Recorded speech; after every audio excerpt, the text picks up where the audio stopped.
it's not already up, so that I can get a sense of what's going on with everybody here. What are you struggling with, so I can customize some of my recommendations your way. I think one of the things that we tend to do is make assumptions that if we're selling something interesting, or if we're selling something that we're passionate about, which most of us are speakers because we're passionate about something, that our prospect is just going to get it, right? That if we seem to get along, we have the same values, there's some alignment in the theme of the event, that the formatting of a document or a contract or an SOW shouldn't really matter. But I believe that it does. And I've come to learn that through trial and error. There's a lot going on behind the scenes with your prospect. What's going on politically, how they make decisions, who they need to collaborate with. So I have learned some best practices. I'm excited to share those with you. But let's see maybe what is happening in the poll, and we can see what the current struggles are. So far, most of you are saying that you're too wordy and too complex is the main struggle right now with your proposals. And then some of you are like, I'm not really sure. And then a few of you are saying there's something else going on. Feel free to type that in the chat. And Patrick, we can maybe have you chime in with some of those thoughts as we go along, and we can make sure we add color there. So for my wordy and complex friends, I have been there. You will see my first proposal, which looks like a high school essay instead of actually something easy, interesting, and exciting to read. But as we get started, perfect. Okay, so as we get started, I think that I've grown to be successful in my closing rate as a speaker because I have a bit of a counterintuitive philosophy about proposals. And that is that your proposal is not a continuation of your pitch. So when you are on the phone or you are on Zoom with a prospect, you get to be your warm, smooth, engaging, relatable self. Everyone I have ever met at NSA has incredible social and conversational skills. You're incredibly emotionally intelligent. When we are live in a room or in a virtual space with one another, it's like the fireworks are going, y'all are on. But afterwards, after you hang up, no matter how much you were vibing with your prospect, something different needs to happen now. Even if you were talking to the CEO or the main decision maker for the event, there's something different that needs to happen after your sales pitch. They need to justify the purchase that they've already hopefully made in their minds and their hearts when they were talking to you. So I don't think that your proposal is something that should do the selling for you. It's a different mindset. Again, it's about justifying a yes that they've hopefully already made in their heads with you. Now, as I start to show you some of the evolution and proposals and what didn't work for me and the mistakes and the lessons that I've learned, I want to encourage you to also have maybe a scrap piece of paper, like 8.5 by 11 notebook paper nearby, and a pen, so you can actually sketch out maybe some of the structure and the format of your proposal if this is something where you want to just kind of start over from scratch and we can just break it down section by section. For your reference, I am going to be very transparent here about pricing, about content. I tried to anonymize most of what I'm going to share with you, but keep in mind that some of the services that I offer are not just 30 to 45-minute keynotes. Sometimes I offer longer workshops, more interactive retreat facilitation, etc. So what you see on the screen might not look like exactly what your offering is, but rather than paying attention to kind of the ingredients in the stew, just pay attention to sort of the structure of the pot that the stew is cooking in. And yeah, okay, we'll get started. So here's my high school essay. This was 2018, I think. I had not even gotten branding done for my LLC. This was just a friend of a friend who wanted to invite me in to talk to their team. And I think I embarrassingly actually just sent this as a Word doc. Like I didn't even PDF it. So if this is where you are, just know it's okay. You might still get business this way. You can see there's like the little, spell check red underline on here. So I'm not exactly proud of that, but I just wanted to, show you where I started so you can kind of see how the evolution occurred.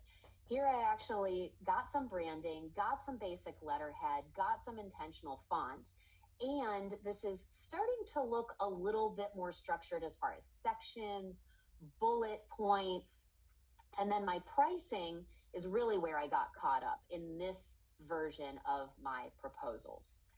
So maybe a couple of you are looking at this going, okay, yeah, I can see exactly where the problem is here. The dates are unclear. Um, the who's responsible for what is unclear. I did not set boundaries very well in my early proposals, and that led clients to say yes, but they took advantage of it. I worked my rear end off for this client because I didn't say anything like, oh, you're responsible for the venue, you're responsible for printed materials, this is the amount of time that we have to prep together. They really, really squeezed that 3750 out of me, and that was not a good look. So then I started to get way more specific about phases. Okay, we are in the discovery phase. We are in the development phase. We are in the delivery phase. I love alliteration, obviously. Fiery Feather, right? Alliterative brand. So I have listed out my phases now as like discovery, delivery, debrief, and you can use, whatever you want. But I think phases really help the prospect understand how your process works and that you're not just going to show up and say, okay, I'm talking now. The other thing that I found was really helpful in this stage of my proposals, and you can see here, this is after I got my current rebranding, is I was really intentional about asking the prospect while we were on the phone, who else needs to be looking at the SOW or the scope of the proposal, whatever you want to call it, after I send it to you. And if it's going to be a bunch of people that have not met you or interacted with you, you may want to ask your prospect, should I include a bio? Should I include some testimonials? Should I include some references?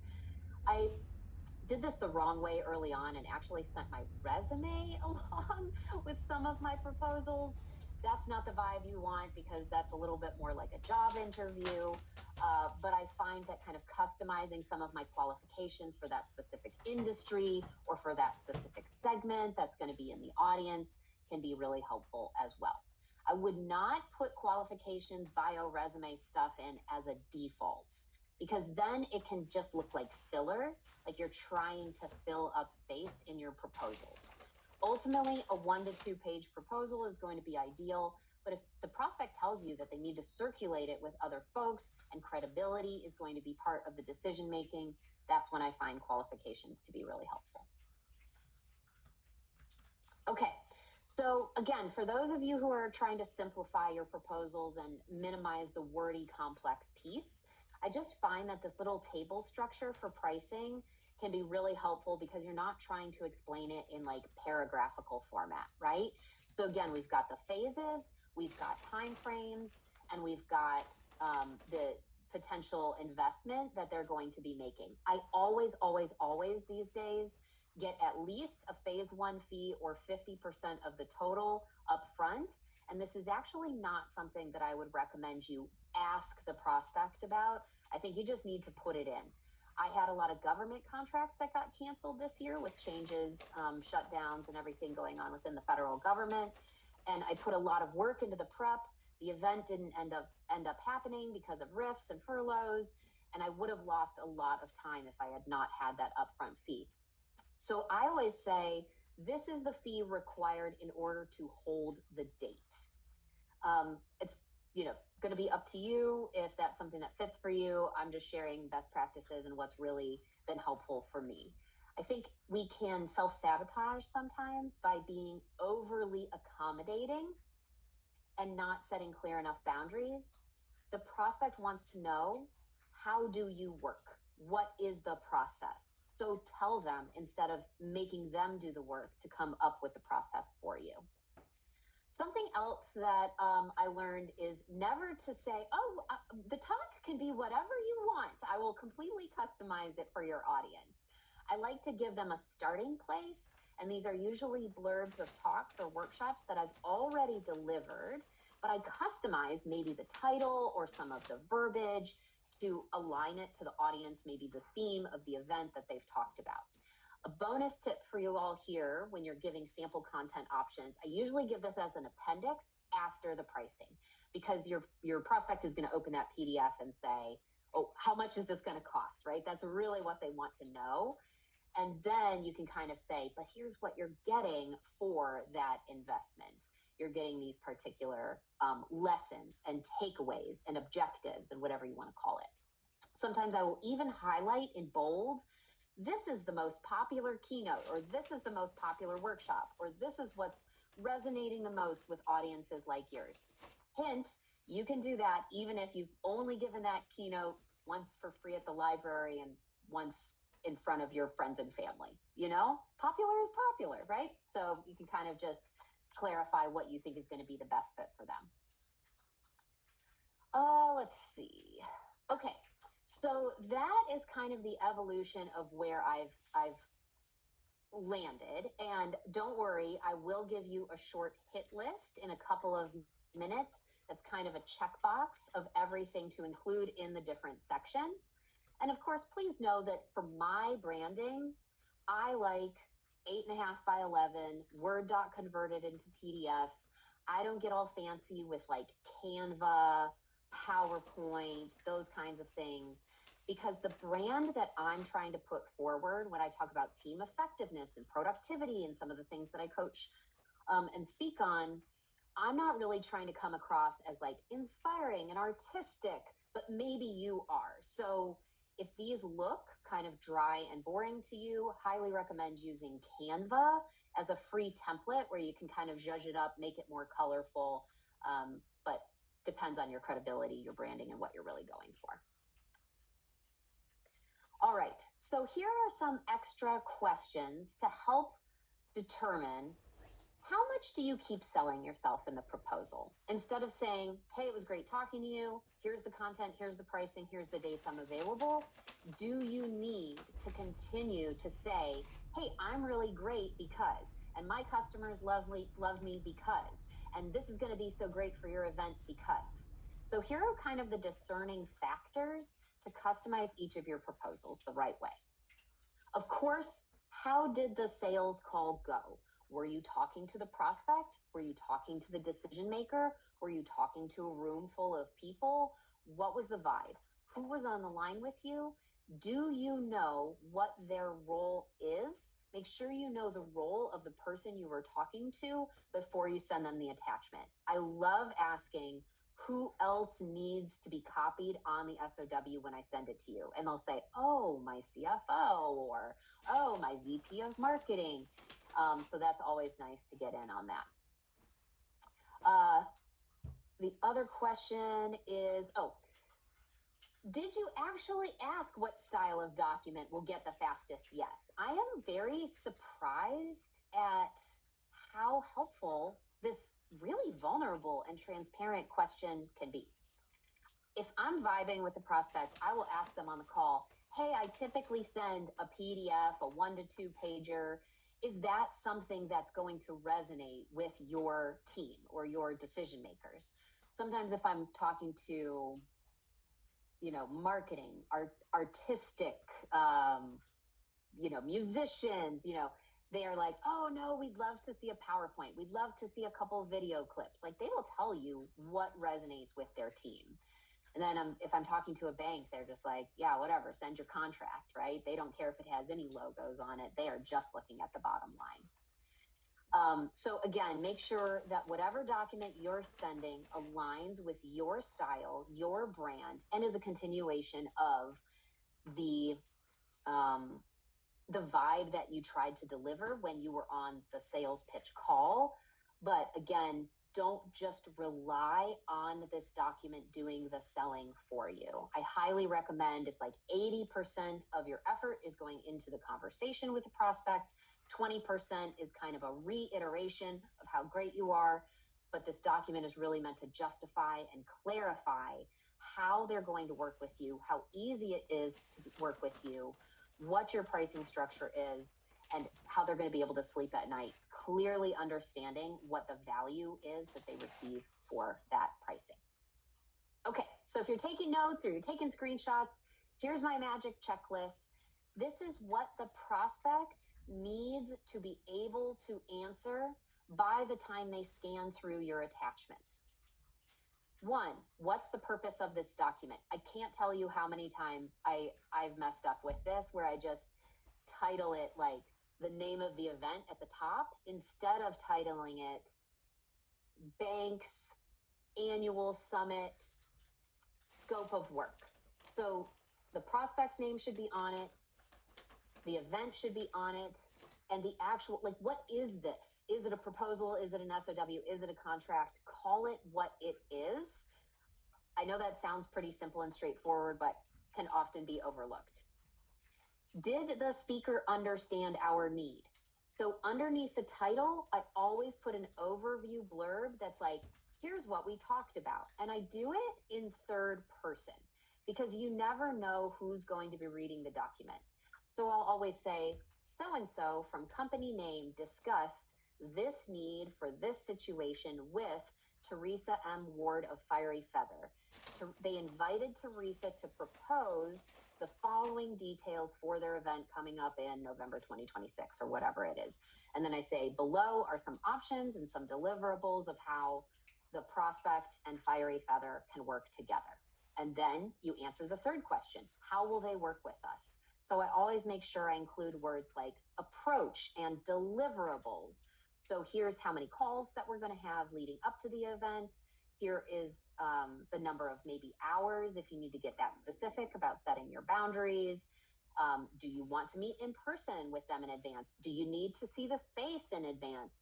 Get really specific about what you need, because I think it, again, adds a lot of credibility to help make that heart yes that they gave you during the sales call that much easier when they're just reading it as a follow-up after they've, gone through the moods of their day or their week. What exactly is the client responsible for? Do not hesitate to get very specific on this.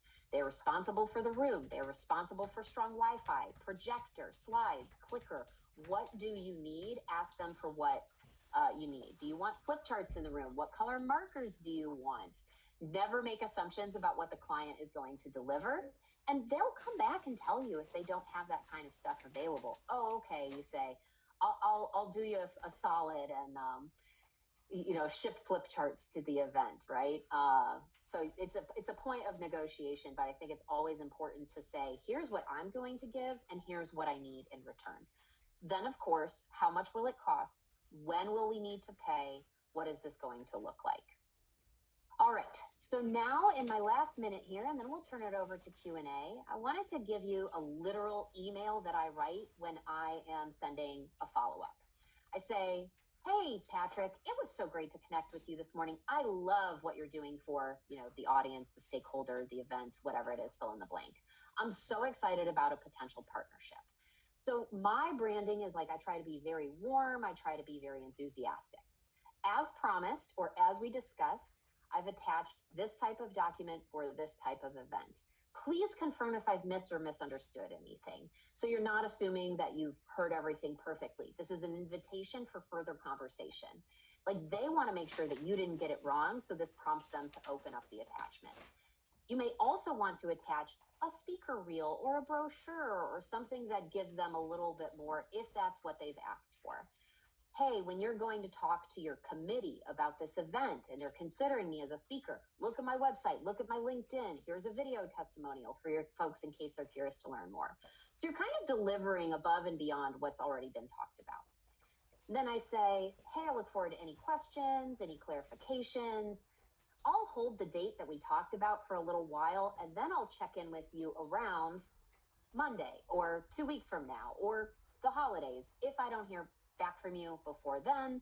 Does that sound okay? Because they'll tell you, hey, no, we're not going to be making decisions on this until February. So let's circle back in February. At least you're getting a response and you're getting engaged in that dialogue that's inching the momentum of the proposal forward. And then obviously I like to end with saying their name again, have a fabulous day. And one of the things that I love doing lately is recording a little Loom video or, a little Teams or Microsoft or a Zoom video. And you can always attach that as well. If you don't have a speaker reel, you can literally just read this, but attach a video of yourself reading it. And that way they're reminded as they circulate your proposal about how like charming and engaging you are when you're actually speaking.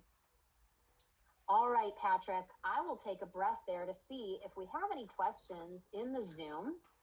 What I want to offer folks before anyone starts trickling out to the next event is if you scan this QR code, or if you just want to email me, I have like a Mad Lib, fill in the blank on, hey, here's how to do a template. Here are the different sections. Here's some of the phrasing that I use. So it's literally a fill in the blank. If anybody wants that level of specificity, I am happy to pass that on. NSA has always been so generous to me, so I'm really happy to return the favor. Well done. That was great. I wanted to stop being MC and go off and work on my keynotes. Goodness gracious. I just didn't realize how much I could improve. Thank you very much for that. I was thinking of a question. I see one actually came up in the Q&A here from Janice. Janice, I apologize. I should know better because I know that name. What do you do if you don't hear back within the time frame you expected? Oh, yes, that is such a good question. I have gotten, and this is, from my sales background, I think, I'm really bold these days on my follow-ups. I'm bold and I'm cheerful. And I think that is the magic combo for the convo that you're going to have with your prospect. So I have no problem following up and saying something like, hey, I'd love to book this date if you're still interested. But you already told them in the email when you were going to follow up if you didn't hear from them. So that's like a really good signal of integrity, that you're a good steward of following through and doing what you're saying you're going to do. So it depends on how far out the event is, depends on the vibe that you picked up from the prospect.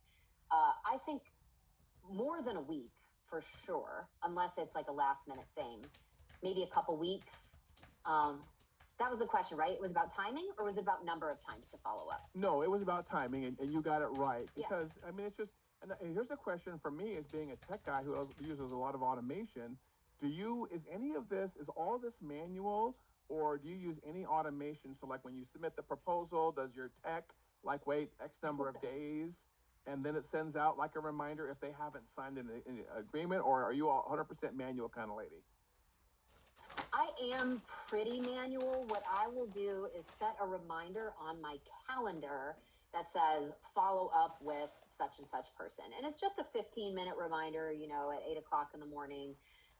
I'm all about externalizing our brains and automating and using systems. I just like a personal touch. I think our gut, I think our intuition is part of what makes us great speakers. And I think that's important when you're going through the sales process as well. Like, think back to it. Oh, you know what? That didn't feel quite right. Maybe I needed to say this instead. So I like the human touch instead of doing it all automated, AI. I'm a tech laggard, to be honest. Got it. And Lisa has a question here you should be able to see on your screen. Do you distinguish the proposal from the LOA or SOW? Many of these items I include in the LOW, not the proposal. Yes, this is such a good question, Lisa.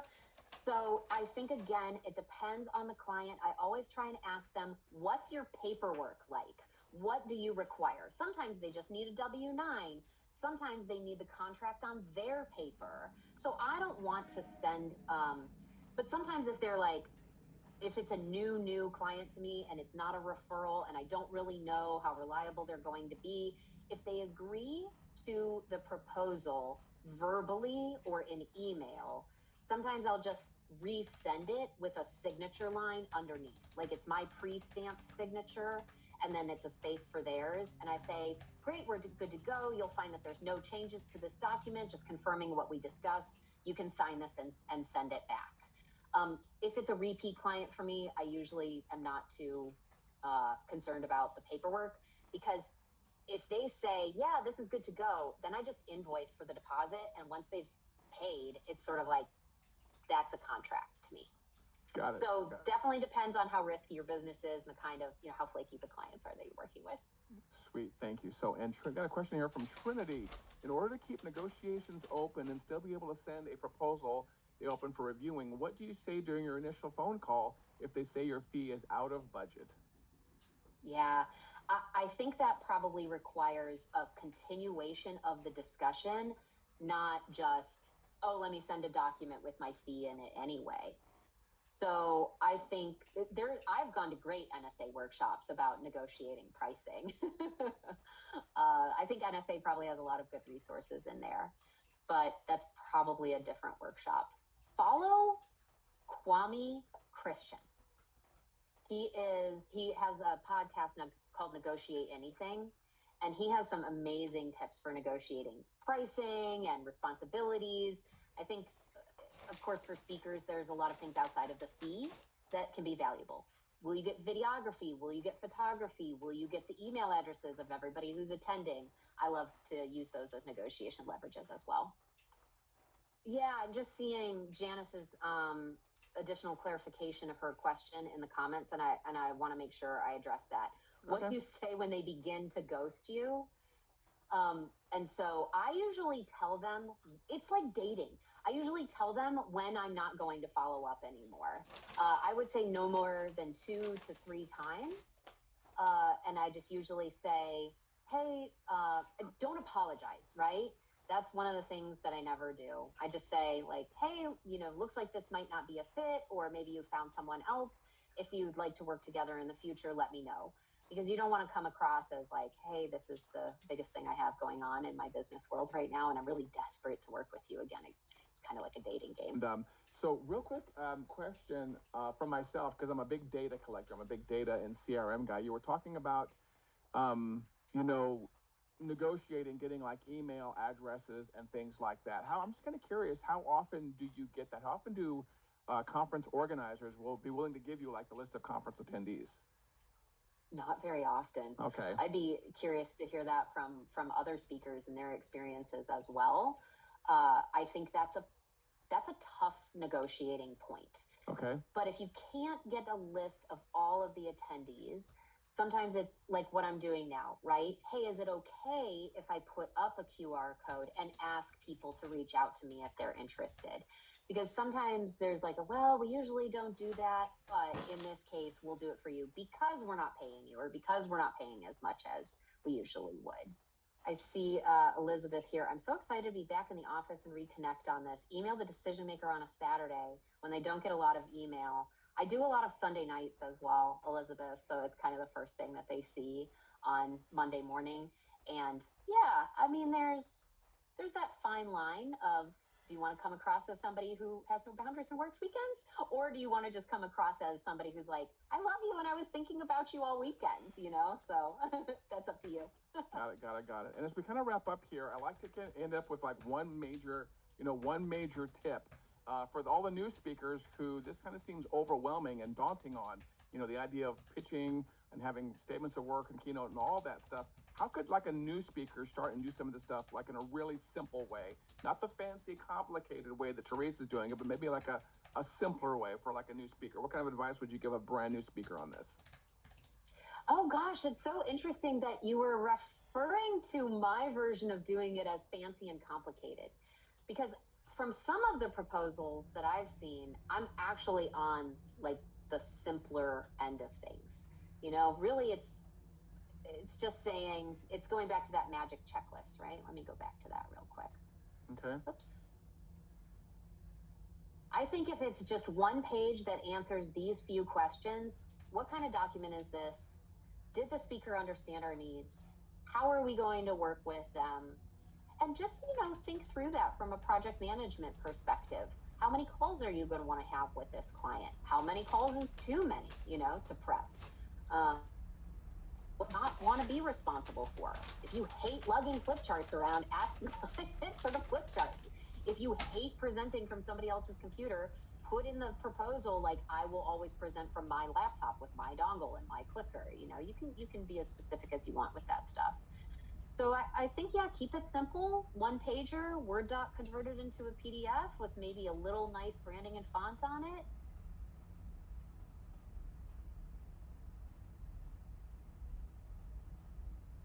First, let me introduce myself.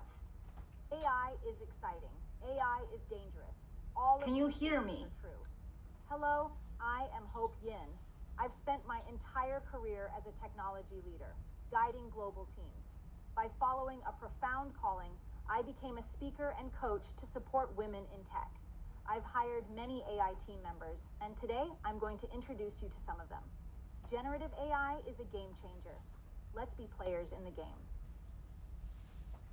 This video is created under 2 minutes without any expensive equipment, without any expertise on video editing or filming.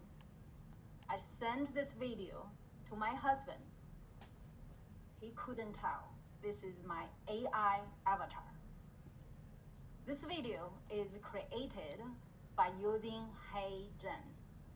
If you ever need any instructions,